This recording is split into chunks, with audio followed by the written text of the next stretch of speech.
Ya. Assalamualaikum warahmatullahi wabarakatuh. Kami dari kelompok 1 ingin mempresentasikan tugas perancangan pengembangan produk.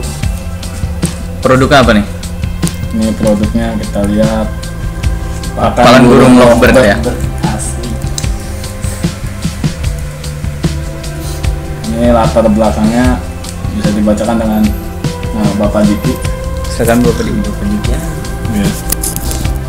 Pakan burung adalah suatu kebutuhan utama dari peternak dan pemeliharaan burung. Pakan burung ini dapat menyegarkan tubuh burung, memperbaiki suara, dan menambah kekuatan burung yang lemah. Oke guys, proses pembuatan pakan burung dibagi dua, yaitu secara modern dan manual. Pembuatan pakan ini menggunakan manual, yaitu dengan cara menggunakan tenaga manusia. Dengan cara pertama, merendam semua pakan yang sudah tercampur rata maksimal 24 jam agar campuran bahan-bahan rempah tercampur dengan rata. Kedua, penjempuran pakan setelah direndam sampai kering maksimal. Ketiga, campurkan biji-bijian yang lain untuk menambah multivitamin burung. Kami mengangkat usaha pakan burung ini karena ada beberapa faktor, yaitu karena banyak orang yang memiliki kegemaran memelihara burung, terutama di daerah semi, perkotaan, dan perkampungan. Usaha penjualan pakan hewan ini pun tidaklah banyak atau sangat jarang. Tujuan dari kami ini lebih ditekankan untuk memudahkan para pecinta hewan ternak memenuhi kebutuhan makanan hewan mereka. Yang selanjutnya kita akan membacakan di sini tujuan kita.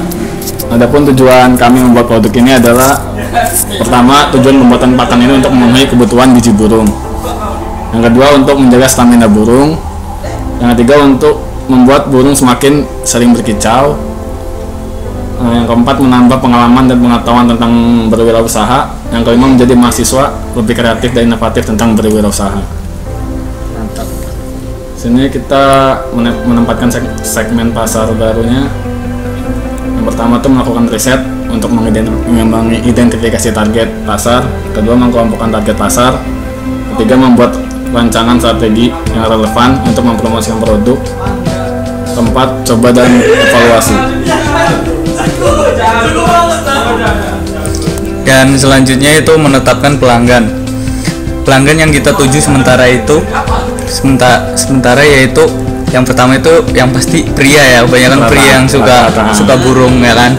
Yang kedua itu para pecinta burung kicau, biasanya yang sering ya buat lomba-lomba gitu. Dan yang ketiga tuh para peternak burung lovebird tuh biasanya juga para pengusaha burung lovebird gitu tuh. Yang keempat tuh bisa kios-kios penjual burung gitu. Ya.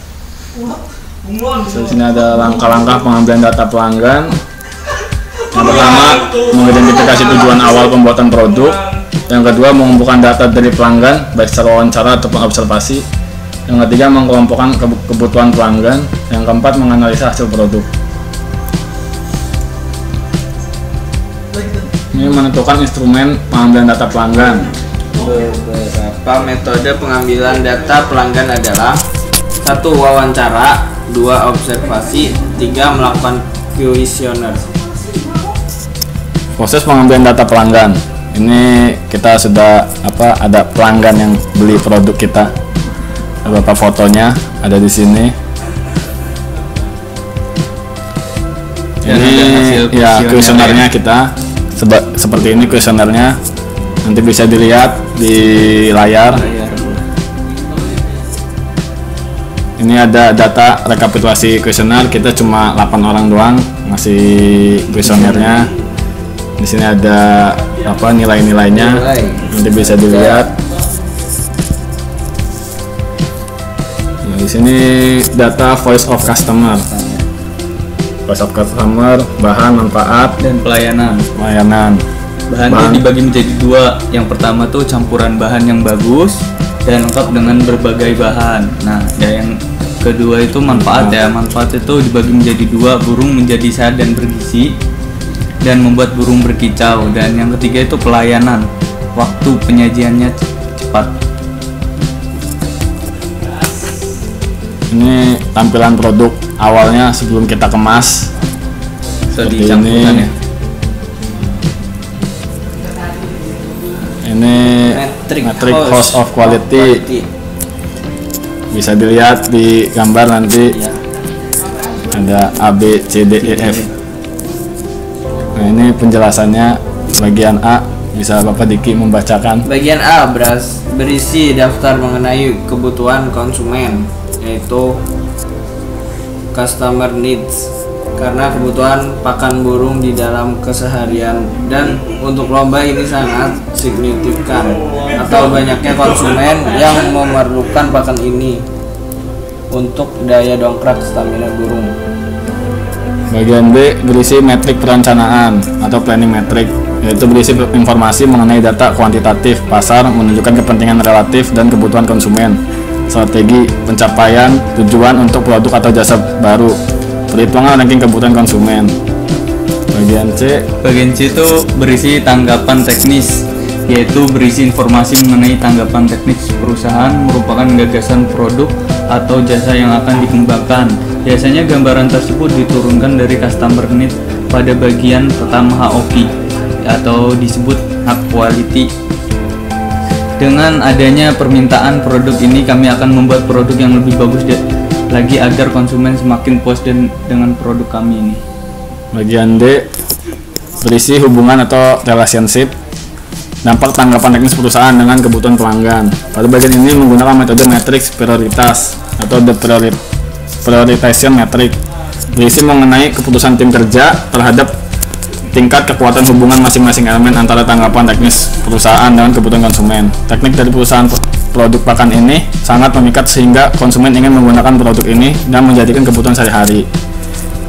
Bagian E berisi korelasi teknis, yaitu berupa setengah metrik persegi terbagi sepanjang garis diagonal dan berisi 45 derajat, membentuk seperti atap rumah, berisi mengenai taksiran tim kerja terhadap hubungan tiap-tiap elemen dari tanggapan teknis perusahaan. Dan bagian F yaitu berisi metrik teknis. Pada bagian ini terdapat 3 tipe informasi yang dapat diperoleh. Untuk memperoleh produk ini kita dapat melalui Instagram, kios burung, dan lapangan Kodbas. Ini tampilan produk kita, prototipenya tampilannya seperti ini. Ya, sederhana, ya. Sederhana tapi ya News. Kesimpulannya, jadi pakan burung adalah suatu kebutuhan utama dari peternak dan pemelihara burung. Pakan burung ini dapat menyegarkan tubuh burung, memperbaiki suara, dan menambahkan kekuatan burung yang lemah.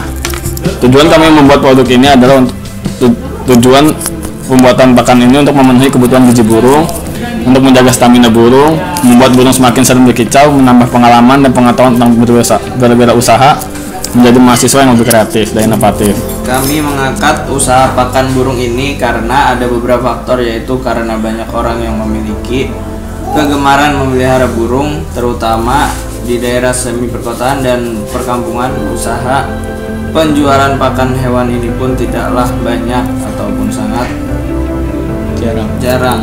Tujuan dari usaha kami ini lebih ditekankan untuk memudahkan para pecinta hewan ternak memenuhi kebutuhan makanan hewan mereka. Penutupnya ini ya, demikianlah penjelasan produk kami ini ya. Tugas mata kuliah perencana perancangan dan pengembangan produk. Ya, semoga materi kita bisa diterima. Kalau banyak salah, mohon maaf, kita juga masih belajar. Cara membuat presentasi gini, berwirausaha, masih belajar. Mohon dimaklumi sajalah seperti itu. Terima kasih atas perhatian semuanya. Kami ucapkan terima kasih. Terima kasih. Ya udah. Wabillahi taufik wal hidayah. Wassalamualaikum warahmatullahi wabarakatuh.